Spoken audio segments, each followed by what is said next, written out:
সম্মানিত ভিউয়ার্স, এখন আমি আপনাদেরকে দেখাবো যে 1.8 লিটার অথবা 2.8 লিটার রাইস কুকারের লাইন পায় না কেন।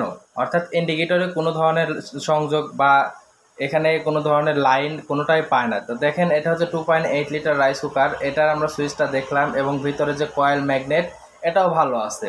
তবে এটা আইডিয়া অনুযায়ী ভালো আছে। এটা এখন আমাদেরকে দেখতে হবে বা পরীক্ষা করতে হবে যে কোন সমস্যা। তো এই সমস্যাটা দেখার জন্য আমরা সরাসরি আমরা কারেন্টে 220 ভোল্টে অর্থাৎ আমরা পাওয়ার কর্ডটা দিয়ে দিলাম রাইস কুকারে। তারপরেও সুইচটা অন করতেছি। দেখেন, হলুদ বাতি এবং লাল বাতি কোনোটাই জ্বলতেছে না, ইন্ডিকেটরে কোনো কানেকশন দেখাচ্ছে না। তো আমরা লাইনটা খুলে নিলাম এবং এটা কি সমস্যা এটা আমি আপনাদেরকে এখন খুলে দেখাবো। প্রথমে আমরা পাওয়ার কর্ডটা খুলে নিচ্ছি। পাওয়ার কর্ডটা খুলে নেওয়ার পর প্রথমত আমাদের যে কাজটি করতে হবে, মাল্টিমিটার দিয়ে আমাদেরকে পাওয়ার কর্ডটা চেক করতে হবে, যেন এই পাওয়ার কর্ডটা যদি নষ্ট থাকে অথবা আমাদের রাইস কুকারের মধ্যে কোনো সংযোগের যদি সমস্যা থাকে তাহলে খুব সহজে বোঝা যাবে। তো আমরা কেবলস ব্যবহার করি, যেটা এই কেবলসটা আমরা সরাসরি এটা চেক দিচ্ছি। তো প্রথম টার্মিনাল আমরা চেক দিচ্ছি, এটার লাইনটা হ্যাঁ ঠিক আছে। যদি লাইন না পাই তাহলে যে 1 লেখা ওঠে থাকবে অথবা 0 থাকবে। তো এটা কিন্তু লাইন পেলে কিন্তু অন্যান্য যে সংযোগ ওহম আছে এগুলো দেখাবে, ঠিক আছে। তো এটাতে কিন্তু পয়েন্ট দেখালো। তো এই পয়েন্টটা দেখালো, তার মানে আমাদের পাওয়ার কর্ডটা বর্তমানে ভালো আছে। তো এখন যে কাজটি করতে হবে রাইস কুকারের মধ্যে, তাহলে সমস্যাটা আছে। তো রাইস কুকারের মাঝখানে আমরা দেখার জন্য রাইস কুকারটি উল্টো করে নিলাম এবং এটার যে 3টা নাট আছে 3টা নাট খুলে নিচ্ছি। আপনারা এই ধরনের ভিডিও পেতে অবশ্যই চ্যানেলটি সাবস্ক্রাইব করবেন। তো প্রথমত 3টা নাট আমরা খুলে নিচ্ছি। এটা ভালোভাবে খুলে নিতে হবে। কতকটাতে একটা নাট থাকে, কতকটাতে 2টা নাটও থাকে, কতকটাতে 3টাও থাকে। তো এটা খুলে নিতে আমরা প্রথমত চেক করব ফিউজ। এটার মধ্যে ফিউজ আমরা চেক করব।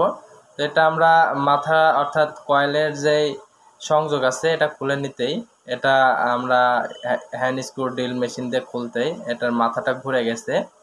তো যাই হোক, এটা আমাদেরকে খুলে নিতে হবে। প্রথমত আমাদেরকে রাইস কুকারের মাঝে যে প্রোটেক্ট দেওয়া রয়েছে, যে সাদা হিট টিউব দেখতে পারতেছেন, হিট টিউবের মধ্যে একটি ফিউজ আছে।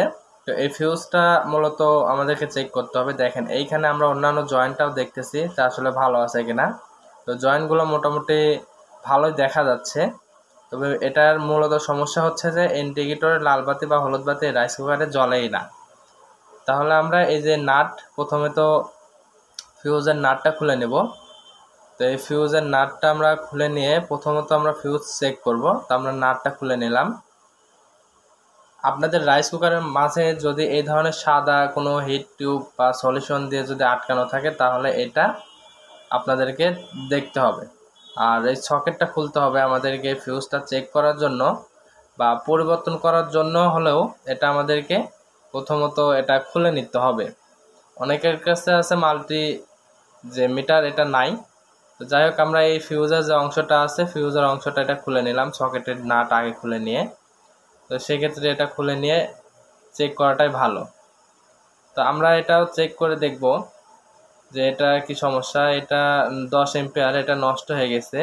যাই হোক, এই যে আমার হাতে দেখতে পারতেছেন এটা হচ্ছে একটি 20 এম্পিয়ার ফিউজ। তো এই ফিউজটা আমরা এই যে হিট টিউবটা নিয়েছি, তো হিট টিউবটা আমরা এটার মাঝখানে দিয়ে দিচ্ছি, যেন এই যে সকেটটা আছে সকেটের সাথে আমরা যেন খুব সহজে বা ভালোভাবে আমরা এটা সংযোগ দিতে পারি, যেন এটা আমাদের কানেকশনে কোনো ত্রুটি না থাকে। আর এই ফিউজটা দেওয়ার কারণ হলো যে আমরা চেক করতেছি যে এটা আসলে ফিউজের যদি সমস্যা হয়ে থাকে তাহলে ইন্ডিকেটরে এখন আলো আসবে। আর যদি ফিউজের যদি সমস্যা না হয়ে থাকে তাহলে আগেরটাও ভালো আছে। আর এখনকারটা তো নতুন লাগাইলাম। তো আমাদের সংযোগ যেখানে যেটা লাগানো ছিল এভাবে লাগানোর পর সকেটের যে বডিতে নাট বা বডির সাথে সকেটটা লাগানোর জন্য যে নাট আছে এটা দিয়ে আমরা লক করে দিচ্ছি, যেন নড়াচড়া না করে। আপনারা এই ধরনের ভিডিও পেতে অবশ্যই চ্যানেলটি সাবস্ক্রাইব করবেন। আর যে কোনো সমস্যা হলে আপনারা কিন্তু সমাধান করতে পারবেন খুব সহজেই। এই ধরনের ভিডিও অনেক ভিডিও আছে। তো ফিউজের মাথা যেখান থেকে খুলেছিলাম এবং এই যে লাল তার, জাস্ট 2টা তারই খোলা হয়েছিল এই রাইস কুকারের। এই রাইস কুকারটি আমরা এই 2টা তার দিয়ে আবার কয়েলের সাথে সংযোগ করে দিচ্ছি। তো আপনাদের রাইস কুকারে যদি হলুদ বাতি বা লাল বাতি না জ্বলে তাহলে অবশ্যই ফিউজটা আপনারা প্রথমত চেঞ্জ করে দেখবেন। আর যদি ফিউজটাও যদি ভালো থাকে তাহলে কিন্তু পরবর্তীতে কালো বা পুশ সুইচ যদি থাকে ওভারলোড তাহলে এটা চেক করে দেখবেন। তো আমাদের এটা লাগানো শেষ। এখন আমরা পাওয়ার লাইনটা দিয়ে দেখব।